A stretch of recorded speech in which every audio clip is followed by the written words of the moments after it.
Metal Deck de Acesco, el entrepiso que se adapta a todo tipo de estructura en una presentación de Al Oído.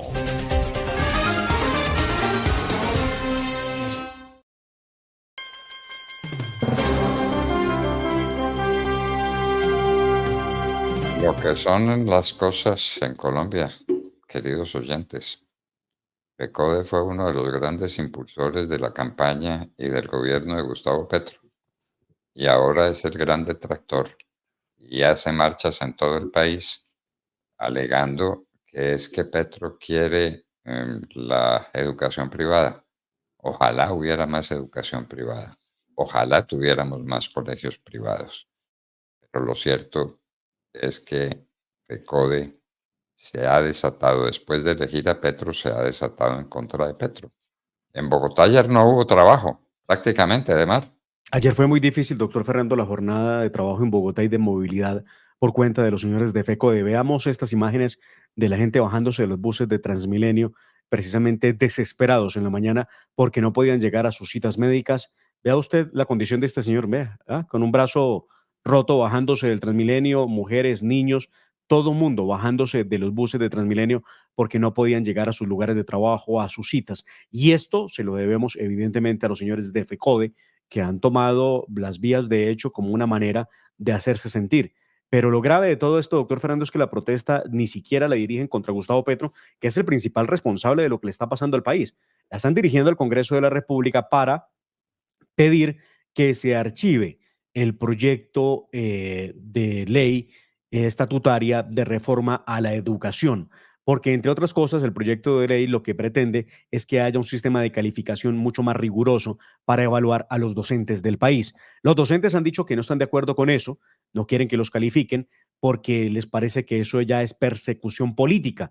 Así le he escuchado decir a algunos de los miembros de FECODE decir, hablar o expresarse sobre la forma en que hay que calificarlos. Lo cierto es que los profesores se niegan a la calificación, por lo menos a una nueva calificación. Ellos dicen que eso tiene que ser considerado de manera distinta, pero pues, doctor Fernando, aquí los únicos responsables de la situación son los mismos profesores de FECODE que apoyaron a Gustavo Petro, pero además que se movilizan y ya anunciaron que habrá carpas en la Plaza de Bolívar durante un tiempo hasta que retiren el proyecto de ley que radicó el gobierno de Gustavo Petro, su propio gobierno, y están pidiendo la cabeza de la ministra de Educación, Aurora Vergara, a quien no soportan porque dicen ha negociado con la oposición la famosa ley estatutaria de educación. ¿Qué es, doctor Fernando, sino el Congreso para poder concertar posiciones distintas y lograr un proyecto de ley, no? Bueno, ahí está pues FECODE y paro indefinido. Sí, paro indefinido, así es. Los niños en sus casas, los niños sin la alimentación que reciben tantos en sus colegios y que es lo que los separa del hambre en sus propias casas, porque todo en Colombia se cae, la economía se cae a pedazos. Por 17º mes consecutivo cayeron las ventas. ¿Usted se da cuenta de lo que eso representa? Eso es hambre. Eso es hambre. Y lo más triste, doctor Fernando, es que los comerciantes han contestado a la encuesta respecto de qué es lo que sienten que va a ocurrir después de estos 17 meses de caídas en las ventas, según lo ha dicho el presidente de FENALCO, y el 24% de los empresarios cree que los negocios puede que mejoren, pero el 76% de los empresarios en el país cree que las cosas irán peor de lo que ya están. Esa es la realidad de lo que vivimos en el país. Escuchemos precisamente la voz del presidente de FENALCO, quien explica cuál es la percepción de su estudio respecto a la caída en las ventas. Lamentablemente muestra cómo mayo se constituyó en el 17º mes consecutivo en tener ventas negativas del comercio. Efectivamente, el 81% de los comerciantes vieron bajar o permanecer iguales sus ventas. Y respecto al optimismo o pesimismo hacia el futuro, el 76% dice que las ventas y las cosas en Colombia van a empeorar. Analizando desde FENALCO vemos que todavía hay mucho temor por parte de los hogares colombianos respecto a comprar con tarjeta de crédito a pesar de que ha ido bajando la tasa de interés. Si bien es cierto, mayo hubo el mes de la madre, este evento no fue suficiente para levantar las ventas del comercio como sí ocurrió el año pasado. Bueno, esa es la realidad, eso es lo que tenemos. Falta de compras y la gente no compra por deporte, sino porque no tiene con qué comprar. Es así de sencillo el tema. Bueno, Demar, ¿cuál fue la jugadita que ordenó Petro que se hiciera para aprobar la reforma pensional? ¿Lo de la votación en bloque? ¿Esa Lo fue la de, jugadita? lo de negar la posibilidad, doctor Fernando, de que se discutiera en la Cámara de Representantes artículo por artículo la reforma. Recordemos que en la aprobación solamente lograron discutir 3 artículos, se votaron, pero alguien recibió una llamada importante, la de la jugadita, que le indicaba que lo mejor que podían hacer era presentar una proposición donde se expresara que afirmaban acompañar en su totalidad la reforma como se aprobó en el Senado de la República, acogiendo el texto y eliminando 2 procesos que eran para ellos innecesarios. Primer proceso, por supuesto, el de votar la reforma, y el segundo proceso, el de tener que conciliarla con el texto del Senado, que sería diferente al que saliera de la Cámara de Representantes. Sí, la jugadita la manejó todo el tiempo el gobierno del presidente Gustavo Petro, e inclusive el mismo Gustavo Petro estuvo muy ligado a cada minuto de lo que iba pasando con la reforma. La aprobaron de manera ilegal e inconstitucional, doctor Fernando. Ya veremos qué dice la Corte Constitucional, si le parece que esto lo es. Por esto mismo tumbó una de las reformas tributarias de Iván Duque. Esperaría uno que ocurra lo mismo con esta reforma pensional, que usted se preguntaba si iba detrás de cobrar el impuesto a algunos pensionados. Y sí, señor, todas pensiones anuales, pensiones que excedan los 1000 VT anuales, que hoy equivale a 3,6 millones de pesos, pues tienen que pagar impuesto. Así de simple. ¿Cómo Eso le lo dice parece, el pues? artículo 84 de la reforma aprobada en la Cámara de Representantes. ¿Qué Así que, impuesto? Impuesto como si fuera una renta. como si fuera una renta, sí, señor. Bueno, muy bien, entonces ya lo saben ustedes, a pagar impuesto de renta sobre las pensiones de jubilación porque no las supimos defender. Entonces, no lloremos como mujer lo que no supimos defender como hombres. Eso se lo decía la, la madre de aquel derrotado, eh,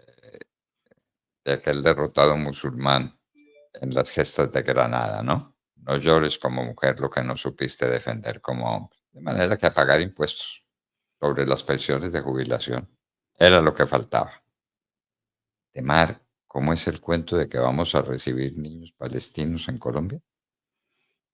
Sí, ese es el anuncio que ha hecho el presidente de la República por cuenta de lo que está ocurriendo en Oriente. Lo que ha dicho el presidente es que tiene que haber una ayuda humanitaria y que se va a recibir en Colombia a niños palestinos para que puedan ser atendidos en centros, en hospitales públicos. Inclusive se ha mencionado la posibilidad de que lleguen al Hospital Central Militar en Bogotá. Eso es lo que ha dicho el presidente Gustavo Petro, que está muy preocupado por los niños palestinos. Lo curioso es que no se preocupa mucho por los colombianos, ¿no? Por los niños colombianos. Y Sí, trae los niños palestinos y qué hacemos con ellos, porque tienen que venir con el papá y la mamá, me imagino yo. claro, pero ¿cómo van a venir solos? Claro. Bueno, ¿y cuántos son? Pues no ha dicho todavía cuántos niños son los que va a traer. Los menores obviamente van a viajar con sus familias a Colombia, van a recibir atención médica, rehabilitación, eh, y esto será el gran aporte que haga Gustavo Petro a la paz mundial. Porque a él le duelen los niños palestinos. No ha dicho una sola palabra de los niños israelíes. De ellos no, como que ellos no valen. Bueno, muy bien. Eh, Demar, ¿usted vio que condenaron a Cielo González, la exgobernadora del Huila? Sí, claro, claro, claro. Eso no le ha dado nada de importancia. ¿Por qué la Cielo condenaron? González, una de las mujeres más importantes en la política del Huila, condenada por la Corte Suprema de Justicia por un contrato con la empresa de licores. Recuerde usted que ella fue gobernadora entre el año 2012, a ver, y el 2013. Y pues ha sido condenada culpable por ese famoso contrato. Eh, la condena por ahora, lo que se sabe, doctor Fernando, es que es de 6 años y 7 meses de prisión y una multa de 218 salarios mínimos legales mensuales vigentes. Y esto por delitos de interés indebido en la celebración de contratos, falsedad ideológica en documento público y peculado por apropiación por haber sido culpable o hallado culpable en un polémico convenio con la distribución de licores en su departamento. Bueno, de Mari, politizamos la Cámara de Comercio, ¿no? Como Cámara, nunca. por- no como nunca, eso no había existido jamás. La Cámara de Comercio era un centro magnífico de desarrollo comunitario, de desarrollo de grandes ideas. Recibía los tribunales de conciliación y arbitraje y, y lo volvimos política, con Ovidio ¿No? Claros y con su esposa. Y la esposa del director de la Cámara de Comercio es representante a la Cámara. Esto no Del se había partido visto. del Partido Verde, la esposa de Ovidio Claros, hoy el presidente de la Cámara de Comercio de Bogotá, es congresista del Partido Verde, es petrista triple A, al punto que ya hace parte, inclusive también, de la comisión de acusaciones donde se tramitan los procesos en contra de Gustavo Petro. Lo que ha ocurrido, doctor Fernando, es que hay denuncias respecto de una supuesta presión que recibieron por parte de Olga Velázquez, la mujer de Ovidio Claros, para que hubiere los votos necesarios que llevaran a su marido al puesto que tiene hoy como presidente de la Cámara de Comercio. Eh, lo que ha trascendido frente a esto es que hay un proceso en la Corte Suprema de Justicia donde se ha hablado de presiones para lograr el apoyo de la Junta Directiva a Ovidio Claros en esa elección. Ovidio Claros era el candidato del presidente Gustavo Petro en la lucha por la Cámara de Comercio de Bogotá. Bueno, Entonces, pues ahí tenemos otro de estos escándalos que de cuando en cuando aparecen en el gobierno de Gustavo Petro. la Cámara de Comercio pues es un apéndice del partido político que sostiene a Petro. Politizar la Cámara de Comercio era lo que nos faltaba. Claro. De Era todas lo que maneras, nos en las declaraciones que ha dado la representante, ella, representante que trabajó, pues, ha sido del Partido Verde, trabajó en la alcaldía de Samuel Moreno, luego trabajó en la alcaldía de Claudia López, hace parte de la comisión de acusaciones que investiga a Gustavo Petro en estos momentos. Ella ha negado, haber influido en la elección de Ovidio Claros y dice que esto fue una decisión conjunta pues, de la Junta de la Cámara de manera autónoma, que no hubo ningún tipo de presión, pero lo que se dice en medio del expediente que hay en la Corte Suprema es que hubo gente que fue contactada por supuestos emisarios de la señora Velázquez previo a la elección pidiendo el voto por su esposo Ovidio Claros, quien de todas maneras hoy es el presidente de la Cámara de Comercio de Bogotá, muy cercano a Gustavo Petro. Bueno, eso es lo que tenemos en la Cámara de Comercio de Bogotá y, y- y es el hombre de la Cámara de Comercio de Bogotá, es el marido de una representante a la Cámara muy cercana a Gustavo Petro. En fin, Claro.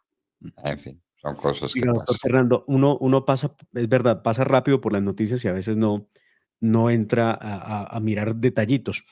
Una oyente nuestra me hace un comentario en el siguiente sentido: traer niños palestinos a Colombia para atención humanitaria con sus familias. ¿Cuántos de esos son de Hamas? Buena pregunta. Los padres de familia, ¿cuántos son Ujú. de Hamas? ¿Y quién los va a traer? ¿Y quién los va a tener? ¿Y qué atención se les va a dar acá?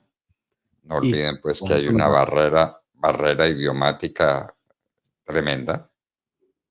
Esos niños palestinos no hablan español y aquí los médicos y las enfermeras y los del Instituto Colombiano de Bienestar Familiar no hablan una lengua que sea comprensible para los niños palestinos, pero se le ocurre a Petro. ¿Y cuántos va a traer? ¿Y cuántos niños en Colombia se están muriendo de sed?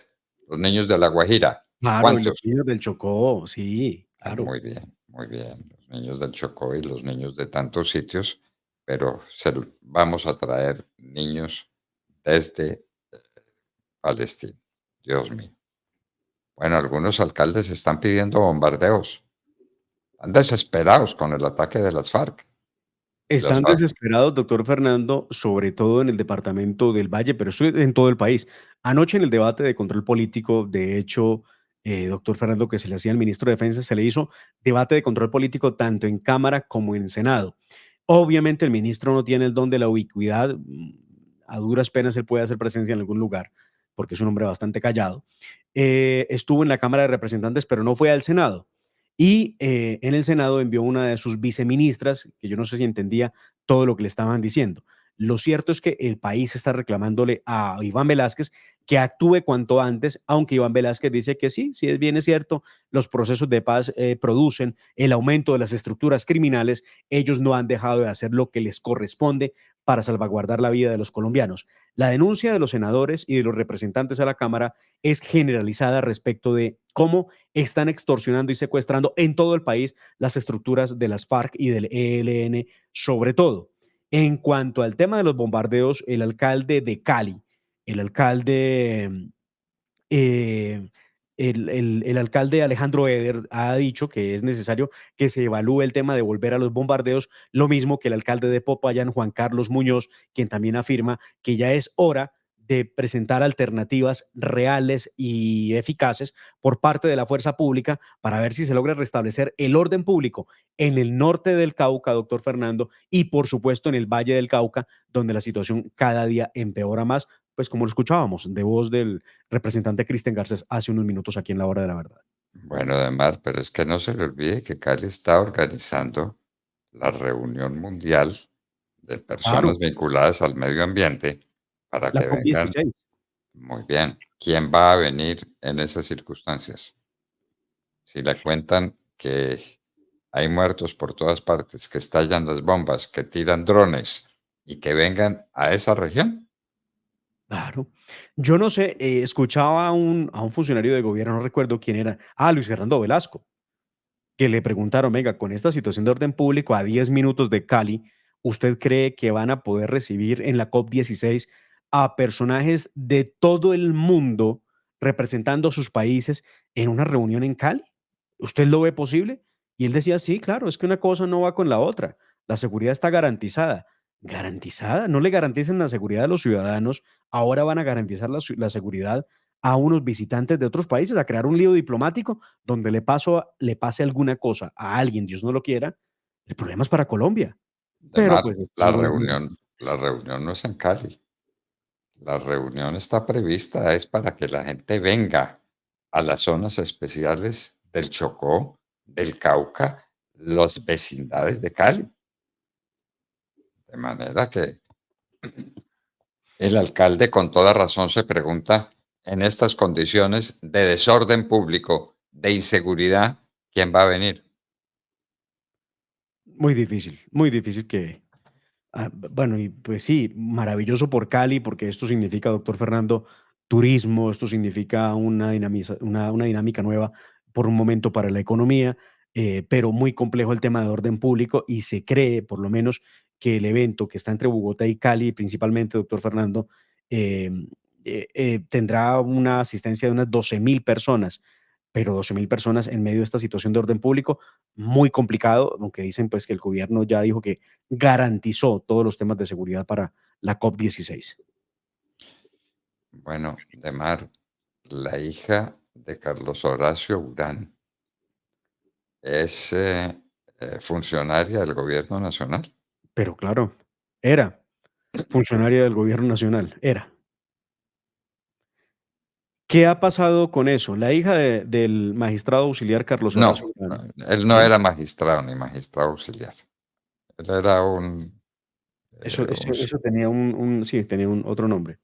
pero no era magistrado auxiliar ni era magistrado. Pero bueno, no vale la pena.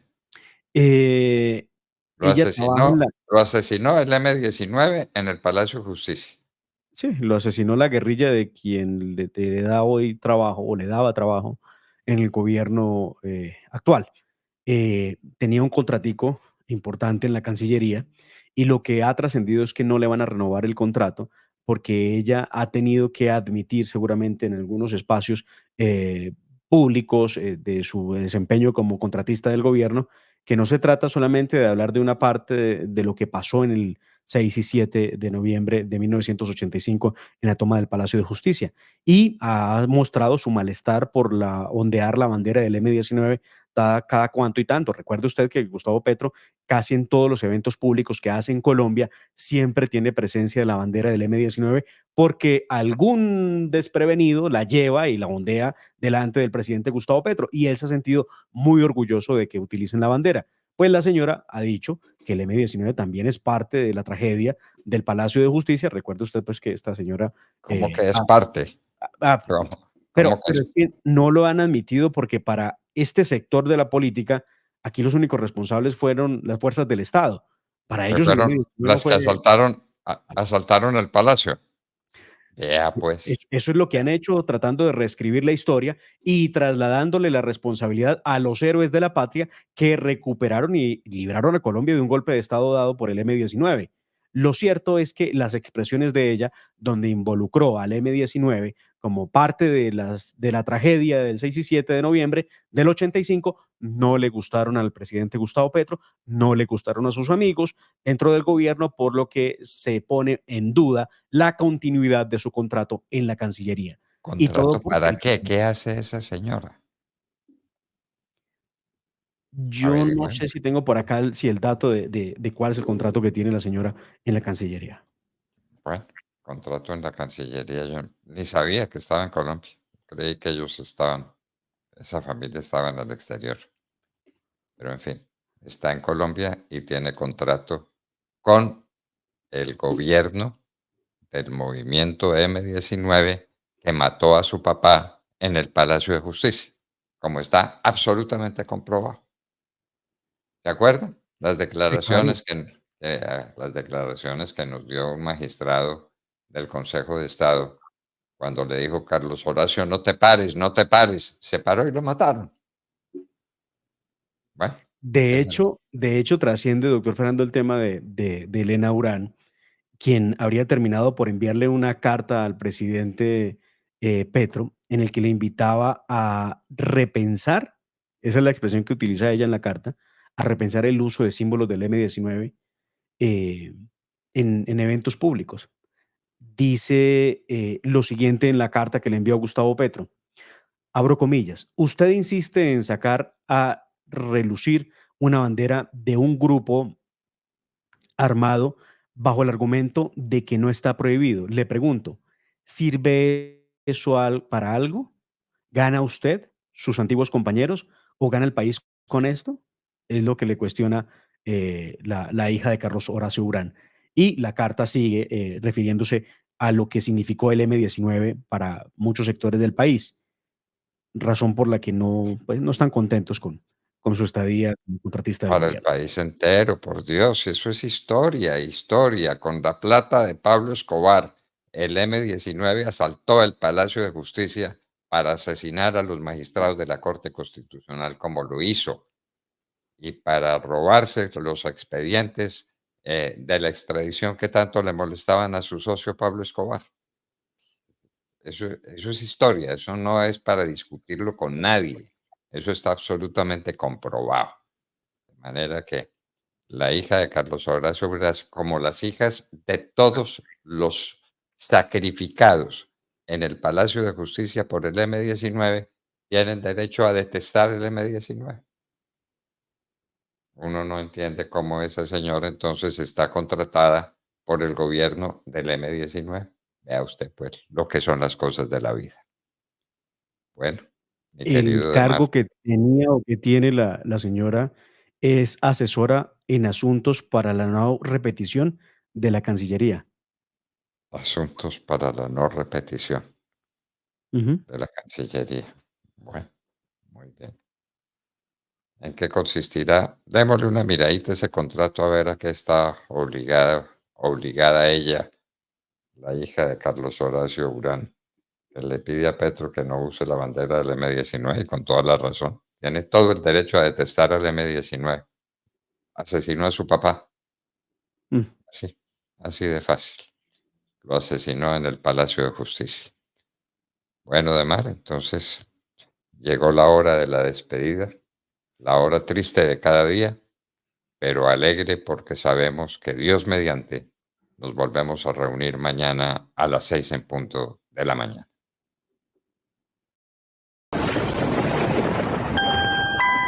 La familia Ramírez duerme tranquila porque su techo está bien hecho.